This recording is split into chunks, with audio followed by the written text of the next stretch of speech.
Commissioner, welcome back to Power Play. Thanks for being here. Thanks for having me, Mike. So you were in full-day meetings yesterday, meeting with Mr. Homan. You were meeting with the FBI director as well. How'd they go? Yeah, we had several meetings, and Minister of Public Safety had meetings planned in Washington, and sometimes he'll ask for his operational folks, myself and the President of CBSA, to participate in these meetings so we can give the operational perspective of what's going on. Very excellent meetings. It's not about building partnerships, because we do have good, solid partnerships. I met, as you just mentioned, the FBI director.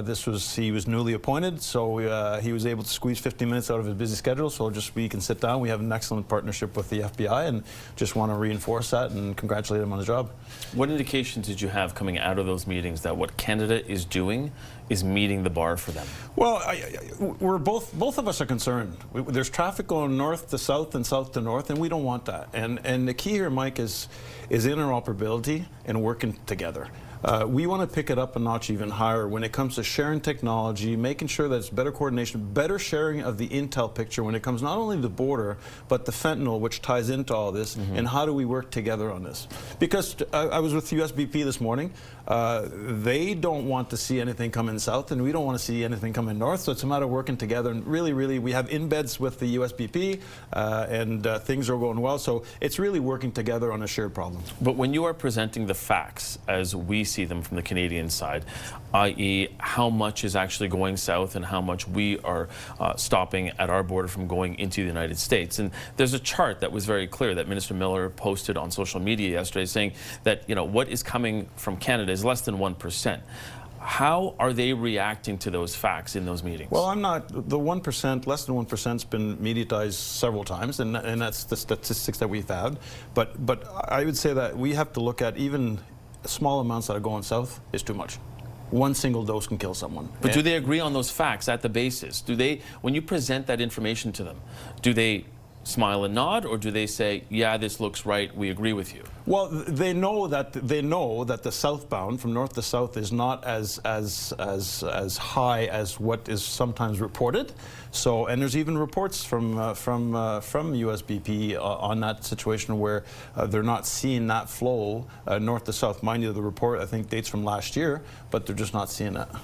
And so they're not disputing those facts? No one's disputed it verbally, openly, to talk to like you're wrong or right. So when you come out of those meetings, do you have the sense that what Canada is doing in terms of law enforcement may be fruitful and may help on the political side? Because I know that that's not in your wheelhouse, but do you think that that will help Canada in terms of earning that reprieve on tariffs? I think it'll help Canada, but it also helps us tell our story to our U.S. counterparts as to exactly what we're doing, what we want to do, and what we're doing, and success that we've been having. Like we've been at this. If you look at the fentanyl, we've been at this for quite some time. Since 2018, law enforcement in Canada has dismantled 47 labs. Right? So it just demonstrates to the Canadian public and to the Americans that we've been working on this, and we still continue to work on it. And then you had the fentanyl sprint that we did from December to January with really good results. And part of those results, just over 47 kilograms of fentanyl seized, nearly 16,000 pills and other synthetic opioids. How much of that do you understand may have been destined for the United States? So when we go through an investigation, our labs and whatnot, there's not a lot of intel to indicate that the substance is actually going down south. The president of CBSA, Aaron O'Gorman, had mentioned in the past that couriers, mail, those are some of the means that are being used for small quantities, and they've done some excellent work with Project Blizzard, which I encourage you to look it up. But they've done some excellent work there. So we're not seeing that, and that's why it's important for us, as I mentioned, to work together. We want to make sure that we can map out the intelligence that we have and get the proper picture and see who's best positioned to attack it. How do you continue to do that now? I mean, I know you were talking about the money yesterday, that half of the $1.3 billion that the government has earmarked is going to the RCMP. How you now try and deploy this as effectively as possible and as quickly as possible, given that, as you had mentioned even yesterday before your meetings, that you're not getting it all in one fell swoop. It's not like you can spend all this money right out of the gate. So how do you make sure that you are getting the most bang for your buck as quickly as possible, because the issue is so pressing? So we prioritize everything that we need to purchase, and as I think in 2 weeks' time we should have the new drones coming in, new equipment that we have.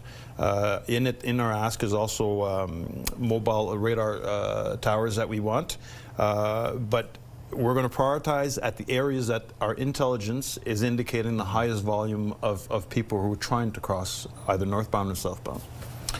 Going back to Operation Blizzard, the fact that we found 47 kilograms of fentanyl in all of those pills, does that make you believe that the problem is actually bigger in Canada than you had originally thought? No, this is not Operation Blizzard. This is a fentanyl sprint. Oh, that's the sprint. Okay. The Blizzard is CBSA. Sure. But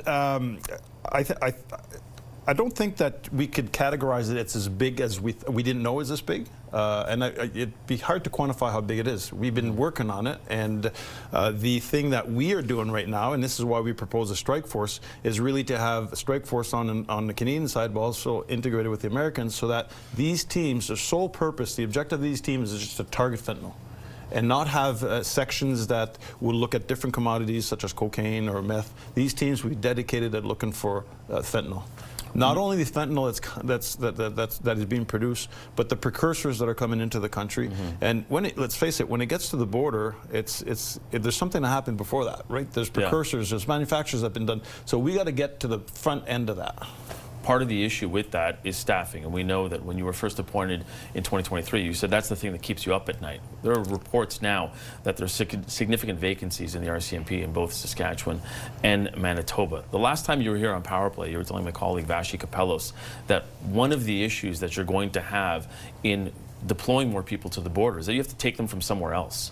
Now when you consider what we are seeing in Saskatchewan and Manitoba, where does that leave you for staffing across the country?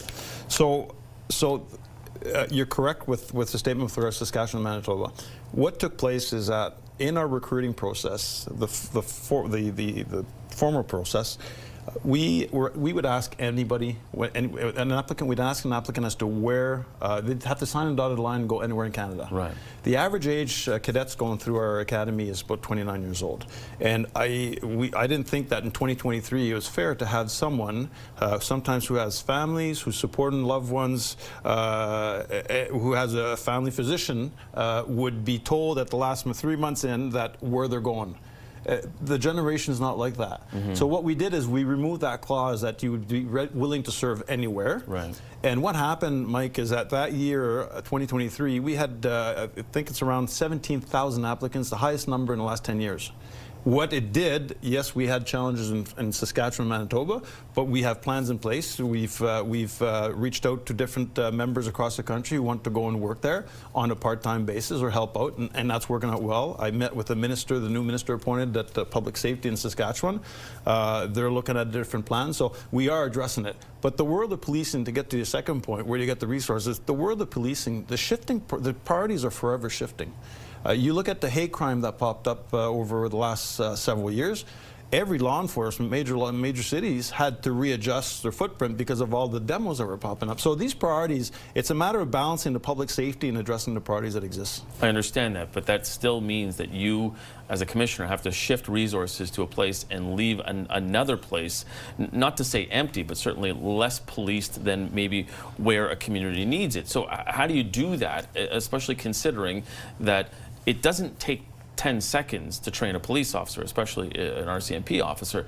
How do you make sure that you are having that kind of coverage everywhere, especially with the pressing need at the border? I go back, Mike, to it's that delicate balance of ensuring public safety and addressing the priorities.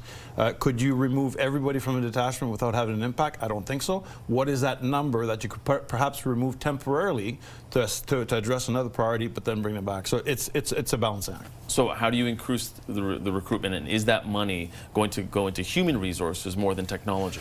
Some of it's going into human resources, because as you can appreciate with the purchase of drones, you will need people to operate the drones. You will need a command center where all that information is funneled in and can be assessed, collected and assessed, and returned to the field if required. But there's a mixture of technology and obviously human resources. Okay, we're going to have to leave it there. RCMP Commissioner Mike Duheme, thanks so much for joining us. Thanks for having me, Mike.